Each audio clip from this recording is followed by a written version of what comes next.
Hey everyone, how you doing today? We are doing our Monday expert series, and here we have estate planning attorney Rylas Dana. How you doing, buddy? Hi, doing great. Glad to be back. Yeah, thank you. This is now your time spot, 9 a.m. every Monday. You can count on it; it will happen. This should be fun.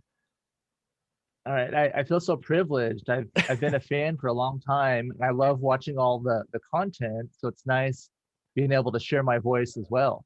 Yeah, we appreciate. I always get asked to have an attorney on, so thank you for reaching out and doing all of this.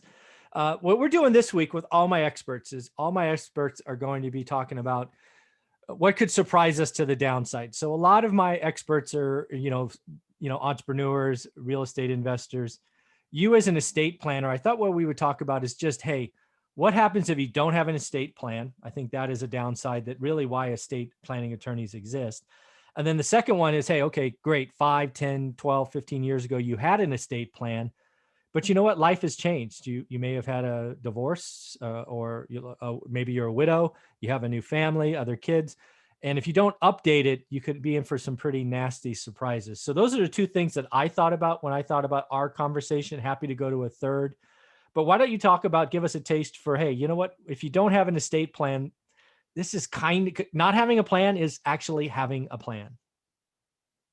Yeah, yeah, it is. That is a plan. So I was listening to the financial news this morning and Mhm. heard you bring that up, talking about, kind of the downside, what things could happen.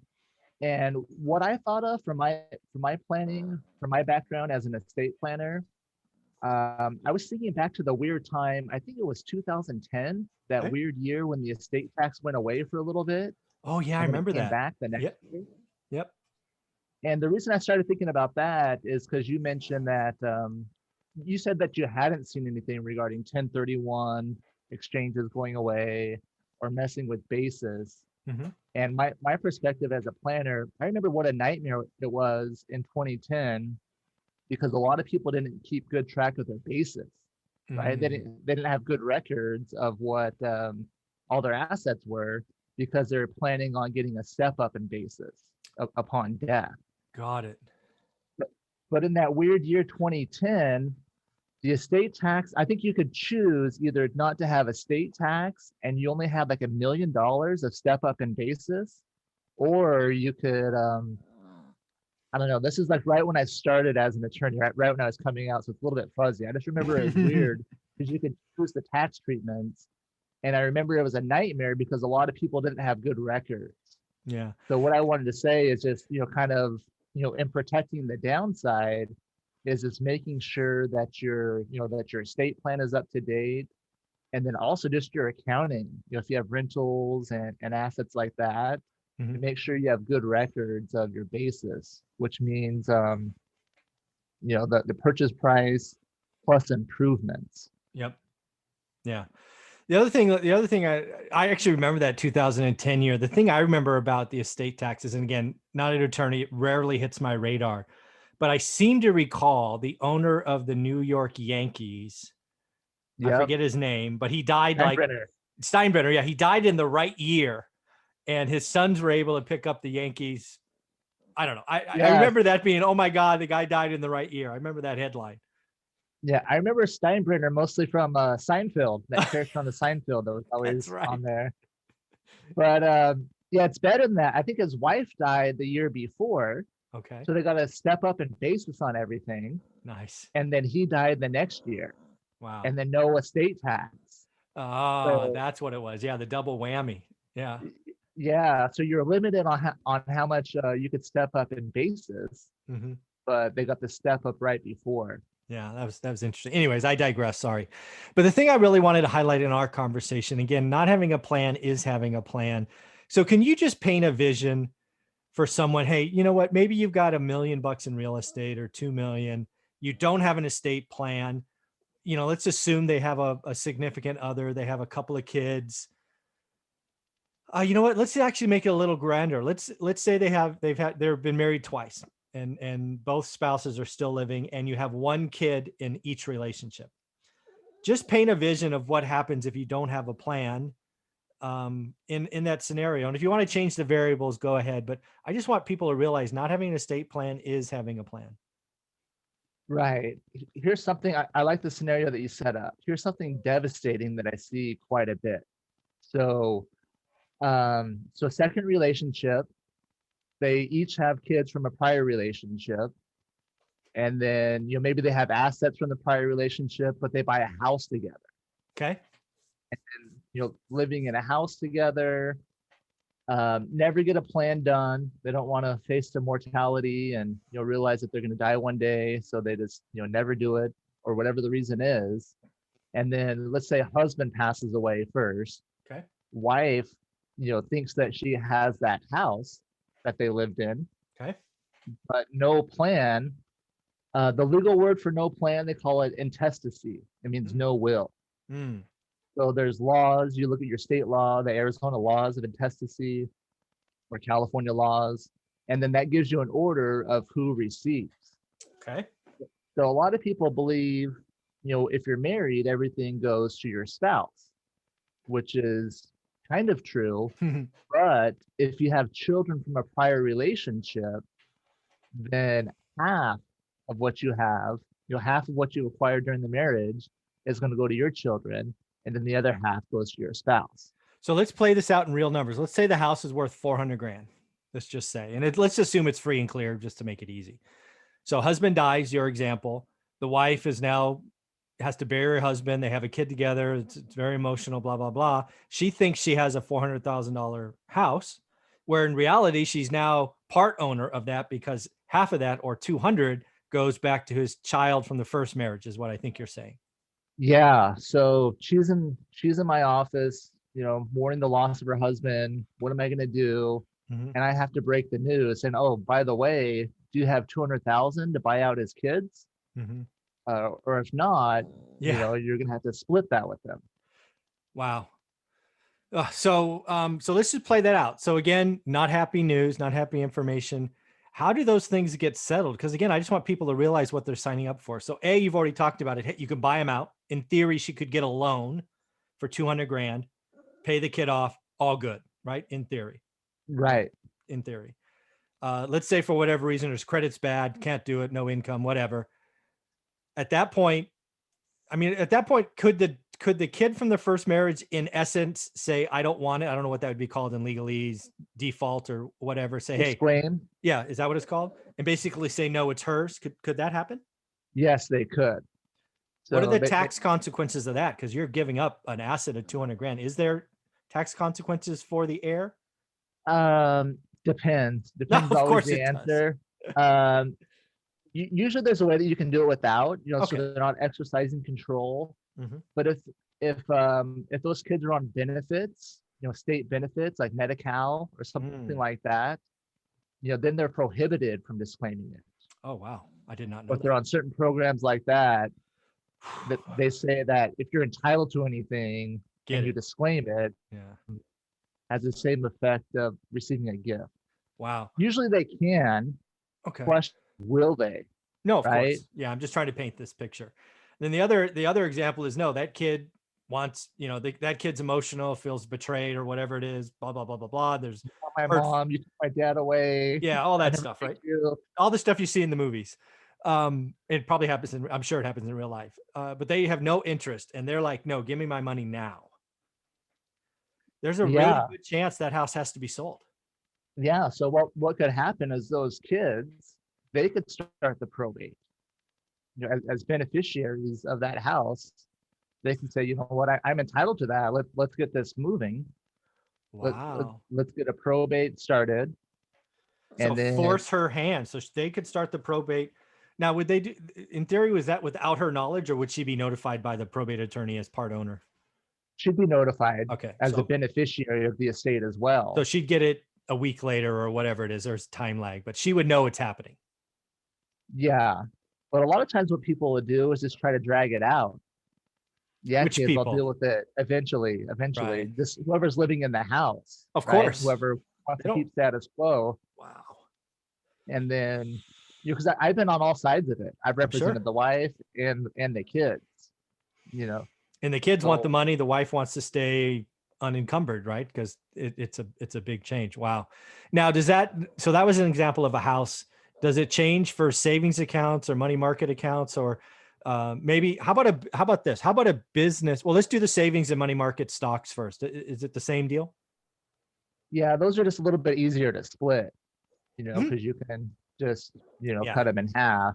But the house is more devastating because Right. it's, Yeah. they got to find a new place to live. Or And I how will about, say this, go ahead. this is a good plug for real estate investors. Okay. Oh For yeah, for attorneys sure. working together with real estate investors. So um, I'll work like my friend Pace Morby, who's been on your show. Mhm. He's helped people where they've been in a situation, similar to that, and where they've had no credit, for Yeah. whatever reason, they've never, Yeah. paid for anything, or they've had jobs that Yeah. paid in cash, and then here they are, like, having to move, find a new place to live. So, the real estate investor to help find them some, creative offer, or some option. So, Yeah. Hey folks, if you hear a little dog whining, that is Jimbo. He's been on the channel a bunch.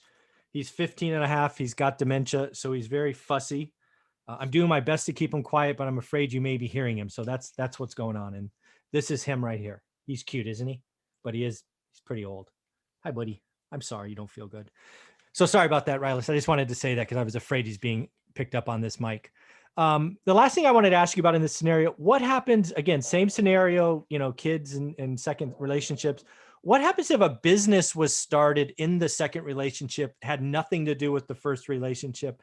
Is that still at the same kind of risk, or is that different?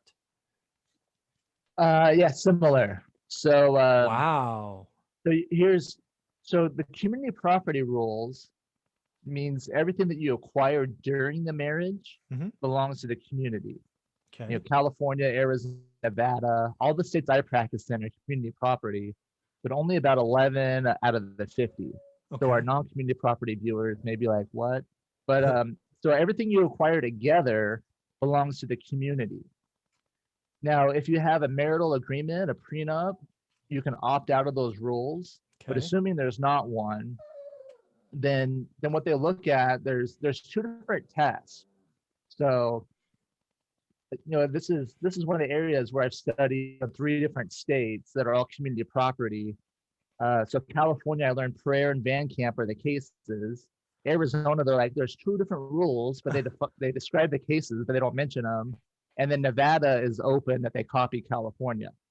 So, but what it deals with was, so you look at how much the business grow. So one of them, I don't remember if it's prayer or van camp, but one of them looks at, how much the business grew during the life of Mhm. the marriage, and was it something passive, kind of like a stock, Yeah. meaning it wasn't their efforts Right. But in no, growing maybe I it. wasn't clear. Let's assume the business started in the second relationship, had nothing to do with the first relationship. Would that Okay, community, so go ahead. so if it started in the second relationship, Yeah, I then was it unclear. belongs to the community. Okay, But just that community. So the kid from the first marriage gets nothing in that case. so community property. So his dad's share. So if dad passed away, dad owned Ah, got half it. of that business. Understood. Now I Also, got it. the other half, out of the half that dad owns, his half would go to his children, and the other half to his spouse. So 25% of that business. So a little bit different than our first example, which was 50-50. This one is half goes to the, again, we'll just assume wife and husband. The wife gets half the business that started in their relationship. She get she gets another half Her half of the property. half. Yep. She gets half of the half from him, and then the other half goes to the kid from the first relationship in this example. This is all without a plan, right? That's the story we're Right, talking about right. here. Okay. All right. So So it's interesting. go ahead. Here's something I see a lot too. So I've a married couple, and they've been married for a while, and they have an account just in their name, and that's just my account. And I have to say, well, what do you mean that's just your account? Like, where did that money come from? Right. So if it was an inheritance from their parents, that's their separate property. So it's not Ah, earned during the marriage. But if it came from their paycheck, they say, hey, every week from my paycheck, I've been depositing some over here for a savings. right. And I say, well, that's actually community property. Yep. Even though it's just in your name, it's still not your account. Right.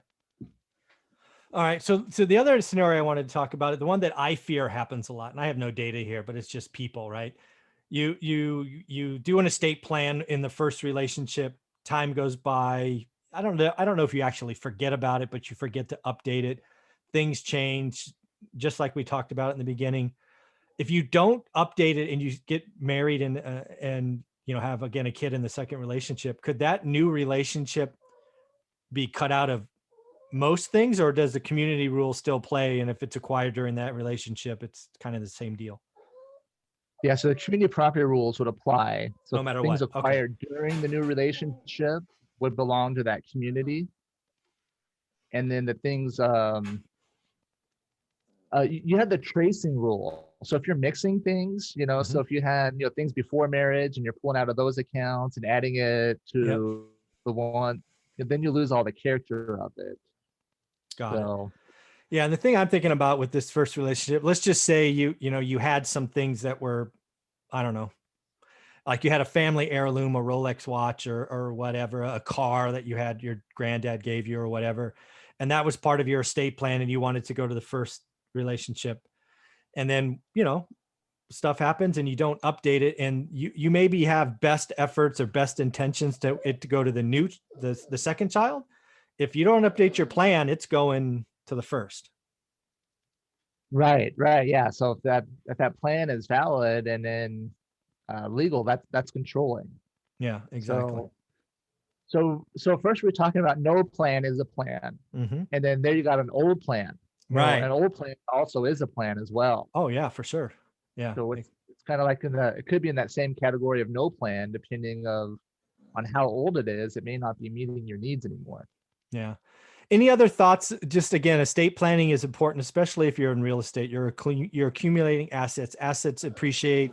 Assets have inflation. Mortgage pay down. There's a lot of wealth created with real estate. Any more advice just for someone when the time is right now? How frequently they should update it? Any just general advice as we wrap up this first episode? Yeah. So one final thing on this topic. Here's something that I see quite a bit. So on the topic of the second relationship, where people are getting married, later in life, or it's their second or third relationship. They already have some assets, and they keep everything separate. But a lot of times they buy a house together. I'd say it's easier if you come see me before, or come see an attorney before, and I can help both parties balance that interest.